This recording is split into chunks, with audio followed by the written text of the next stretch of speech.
ನಿಂತಿರೋರು ಗೆದ್ದಿರೋ ಚರಿತ್ರೆನೇ ಇಲ್ಲ. ಚರಿತ್ರೆನೇ ಏನು? ಸ್ಟೂಡೆಂಟ್ಸ್ ಎಲ್ಲ ಮನಸ್ಸು ಮಾಡಿದ್ರೆ ಜಗತ್ತನ್ನೇ ಬದಲಾಯಿಸಬಹುದು. ಸ್ಟೂಡೆಂಟ್ಸ್ ಅಂದ್ರೆ ಸೈಟ್ ಹೊಡೆಯೋದು, ಬಂಕ್ ಮಾಡೋದು, ಸ್ಟ್ರೈಕ್ ಮಾಡ್ತಾರೆ ಅಂತ ಅನ್ಕೊಂಡಿದ್ದಾರೆ. ನಾವ್ ಮನ್ಸ್ ಮಾಡಿದ್ರೆ ಈ ಜಗತ್ತಿನ ಹಣೆ ಬರನೆ ಬದಲಾಯಿಸಬಹುದು. ಇದೆಲ್ಲ ಮಾತಾಡಕ್ ಚೆನ್ನಾಗಿದೆ, ಆದ್ರೆ ಪ್ರಾಕ್ಟಿಕಲ್ ಆಗಿ ಇದು ಸಾಧ್ಯನಾ? ಈ ರಾಜಕಾರಣಿಗಳು ಗೆದ್ರೆ ನಮ್ ಹಸು ನಿವಾರಣೆ ಆಗುತ್ತೆ ಅಂತ ಓಟ್ ಹಾಕ್ತಾರೆ.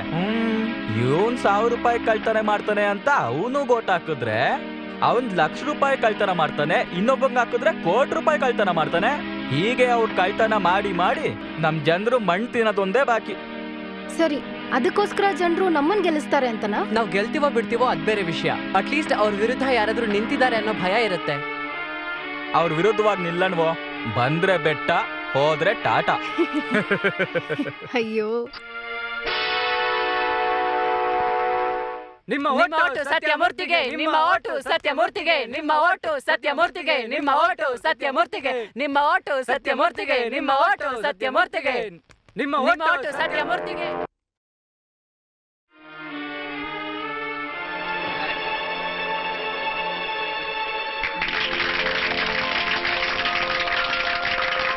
ಹಾಕ್ರಪ್ಪ ಓಟು ಸತ್ಯಮೂರ್ತಿಗೋಟು, ಹಾಕ್ರಪ್ಪ ಓಟು ಸತ್ಯಮೂರ್ತಿಗೋಟು, ಹಾಕ್ರಪ್ಪ ಓಟು ಸತ್ಯಮೂರ್ತಿಗೋಟು, ಹಾಕ್ರಪ್ಪ ಓಟು ಸತ್ಯಮೂರ್ತಿಗೋಟು, ಹಾಕ್ರಪ್ಪ ಓಟು ಸತ್ಯಮೂರ್ತಿಗೋಟು. ಓಟಮ್ಮ ಓಟು ಸತ್ಯಮೂರ್ತಿಗೋಟು, ಓಟಮ್ಮ ಓಟು ಸತ್ಯಮೂರ್ತಿಗೋಟು, ಓಟಮ್ಮ ಓಟು ಸತ್ಯಮೂರ್ತಿಗೋಟು.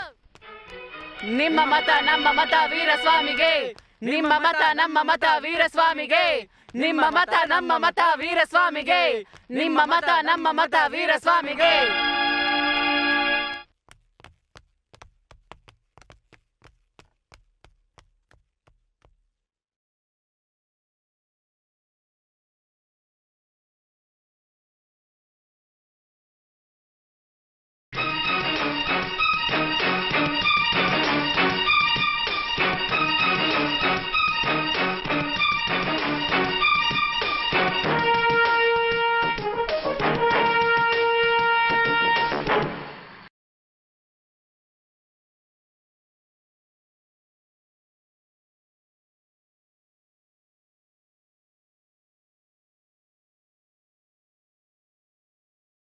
ನಿಮ್ಮ ಓಟು ಟ್ಯೂಬ್ಲೈಟ್ ಚಿಹ್ನೆಗೆ, ನಿಮ್ಮ ಓಟು ಟ್ಯೂಬ್ಲೈಟ್ ಚಿಹ್ನೆಗೆ.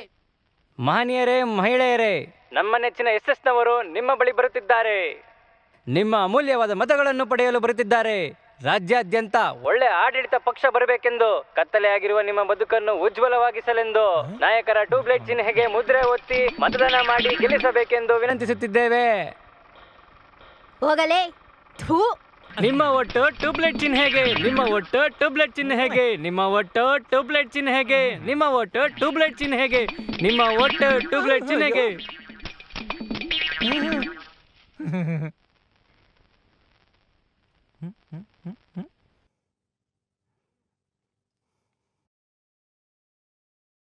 ನಿಂಗೆ ಎಷ್ಟ್ ಧೈರ್ಯ ನಮ್ಮ ಏರಿಯಾಗೆ ಓಟ್ ಕೇಳಕ್ ಬತ್ತೀಯಾ? ಏನಯ್ಯ, ಇದಕ್ ಮುಂಚೆ MLA ಆಗಿದ್ದಲ್ಲ, ನಮ್ ಕ್ಷೇತ್ರಕ್ಕೆ ಏನ್ ಮಾಡ್ದೆ? ನಾನು ಈ ವಾರ್ಡ್ನವ್ರಿಗೆ ಏನೇನ್ ಮಾಡಿಲ್ಲ ಅಂತ ವಿರೋಧ ಪಕ್ಷದವ್ರನ್ನ ಕೇಳ್ತೀನಿ. ನಾನು ಈ ವಾರ್ಡ್ಗೆ ಏನೇನೋ ಮಾಡ್ಬೇಕು ಅಂತ ಪ್ಲಾನ್ ಮಾಡಿದ್ದೆ. ಮಾಡ್ಬೇಕು ಅನ್ಕೊಳ್ಳೋ ಅಷ್ಟ್ರಲ್ಲಿ ಎಲೆಕ್ಷನ್ನೇ ಬಂದ್ಬಿಡ್ತು. ಇದಕ್ಕೆ ನಾನೇ ಕಾರಣ.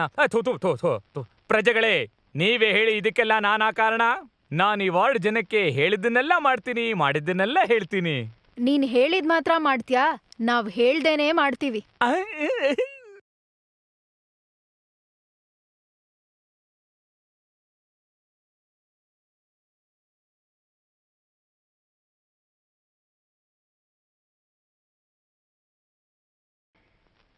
ಇನ್ಮೇಲೆ ಕಾಗೆ ನನ್ ಮಕ್ಳನ್ನ ಇಟ್ಕೊಂಡು ಪಕ್ಷ ನಡ್ಸಕ್ ಆಗಲ್ಲ. ನಾವು ಒಂದ್ ನಿರ್ಧಾರ ತಗೊಳ್ಳೇಬೇಕು. ಈಗಲೇ ಪಕ್ಷದ ಮೀಟಿಂಗ್ ನ ಕರಿ. ಎಲ್ಲಾರ್ನು ಯಾಕೆ ನಾಯಕರೇ ಕರಿಬೇಕು? ಈ ಪಕ್ಷದಲ್ಲಿರೋದ್ ನಾವಿಬ್ರೇ ತಾನೆ. ನೀವು ಮಾತ್ರ ನಿರ್ಣಯ ತಗೊಂಡ್ರೆ ಅದ್ ನಿಮ್ ನಿರ್ಣಯ, ನಾವಿಬ್ರು ಸೇರಿ ನಿರ್ಣಯ ತಗೊಂಡ್ರೆ ಅದು ಪಕ್ಷದ ನಿರ್ಣಯ. ಅದ್ರಿಂದ ಏನ್ ನಿರ್ಣಯ ಈಗ್ಲೇ ಹೇಳಿ. ಹೇಳ್ತೀನಿ. ವೀರಸ್ವಾಮಿ ಅವರಿಗೆ ಜಯವಾಗಲಿ, ವೀರಸ್ವಾಮಿ ಅವರಿಗೆ ಜಯವಾಗಲಿ, ವೀರಸ್ವಾಮಿ ಅವರಿಗೆ ಜಯವಾಗಲಿ, ವೀರಸ್ವಾಮಿ ಅವರಿಗೆ ಜಯವಾಗಲಿ. ಏನಯ್ಯ, ಅವತ್ತು ಫುಲ್ ವೀರಾವೇಶ ತೋರಿಸ್ದೆ, ಮತ್ತೆ ನಮ್ಮ ಹತ್ರನೇ ಬಂದು ಸೇರಿದ್ದೀಯಾ?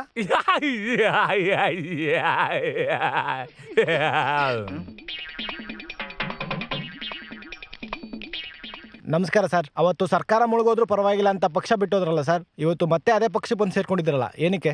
ಈಗ ಈ ರಾಜ್ಯನ ನಮ್ಮನ್ನ ಕಾಪಾಡೋಕ್ ಸಾಧ್ಯ ಇರೋದು ವೀರಸ್ವಾಮಿಗಳಿಂದ ಮಾತ್ರ, ಬೇರೆ ಯಾರಿಂದಾನೂ ಇದು ಸಾಧ್ಯ ಇಲ್ಲ. ಅದಕ್ಕೆ ನಾನು ಇಲ್ಲಿಗೆ ಬಂದಿರೋದು. ನಾನು ಇಲ್ಲಿಗೆ ಬಂದಿದ್ದ ಕಾರಣ ಈಗಲಾದ್ರೂ ನಿಮಗೆ ತಿಳಿತೇನೋ? ವೀರಸ್ವಾಮಿಗೆ ಜಯವಾಗ್ಲಿ! ವೀರಸ್ವಾಮಿಗೆ ಜಯವಾಗ್ಲಿ! ತೆಪ್ಪಗ್ ಬರ್ತೀಯಾ ಈಗ?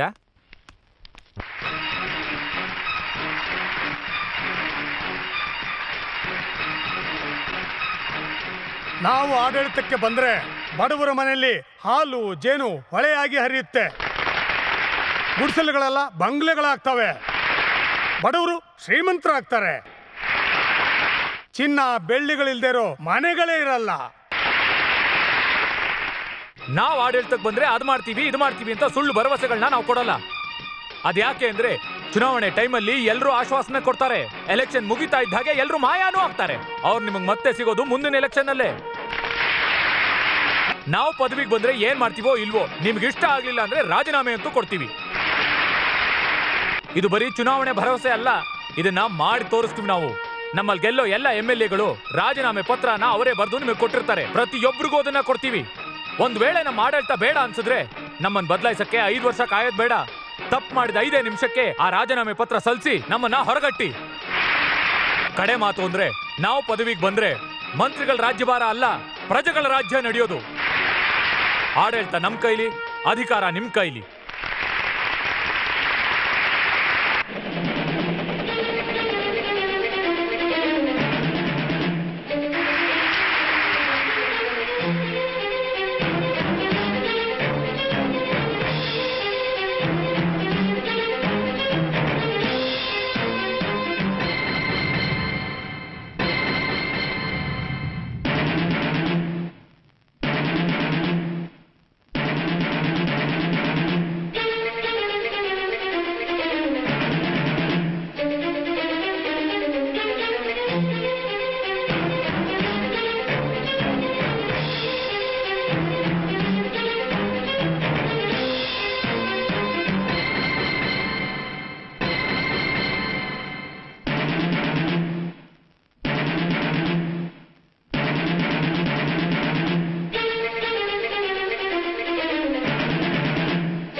ನಮಸ್ಕಾರ ಸರ್.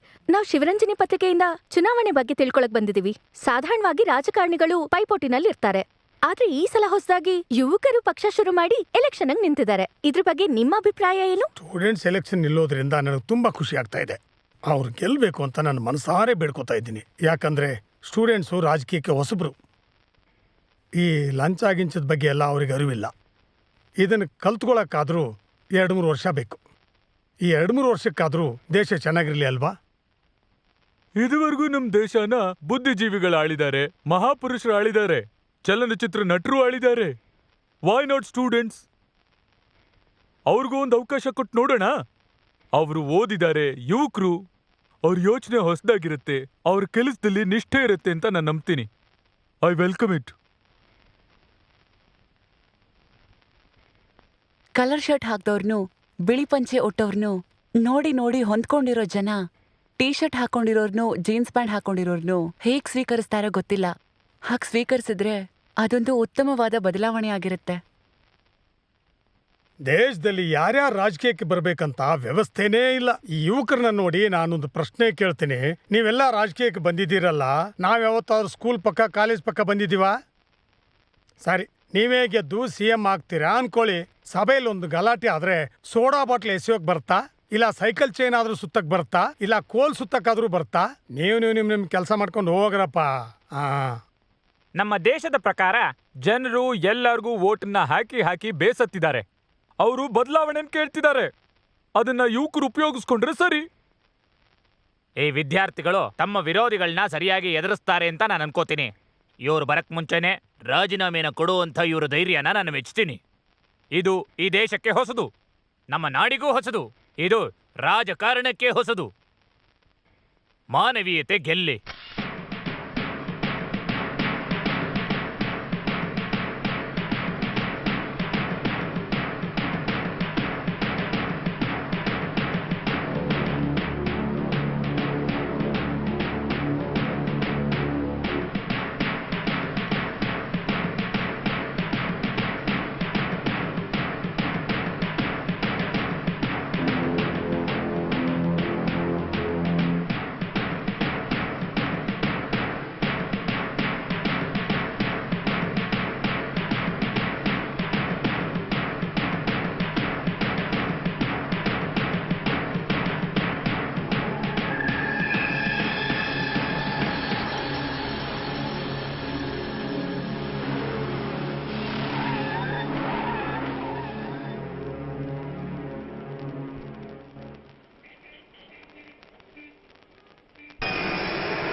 ಯುವಕರ ಪಕ್ಷಕ್ಕೆ ಜಯವಾಗ್ಲಿ.